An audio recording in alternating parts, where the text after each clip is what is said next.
Hey guys, Erin here, and today I'm going to talk to you about inspiration! I don't know why jazz hands are involved, but they just are. Just go with it.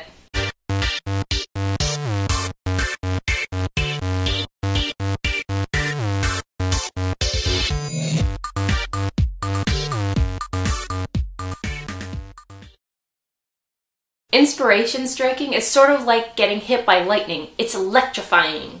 And deadly? That can't be right. When you're first hit by inspiration, it can be really tempting to just sit down and write the story immediately. I think a lot of us have this fear that the inspiration is just going to get bored with us and wander off if we don't sit down and write it down immediately. But here's the thing that I find. If I just have a flash or snippet of inspiration and I try to sit down and write an entire story based on it, then I get bored and distracted by the next new shiny idea that comes along. It's because I don't have a firm idea of what my story is going to be. I just have this shiny idea that I want to run after. It's enough to sit me down at the computer, but it's not enough to get me to stay there.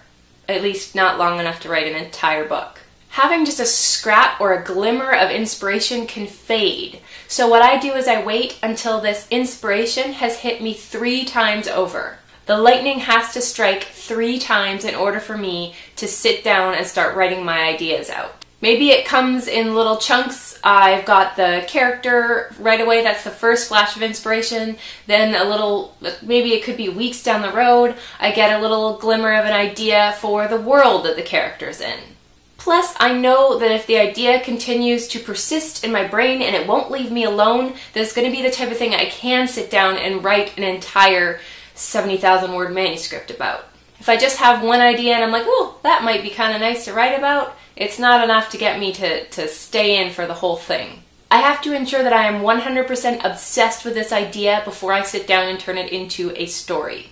So if you have trouble finishing a story, sticking to it, you get distracted by shiny new ideas, see if this works for you. Let inspiration strike you 3 times like lightning before you actually sit down and start writing. Let yourself stew over the story. Let yourself obsess over it until it gets to the point where you can't sleep because you're thinking about it.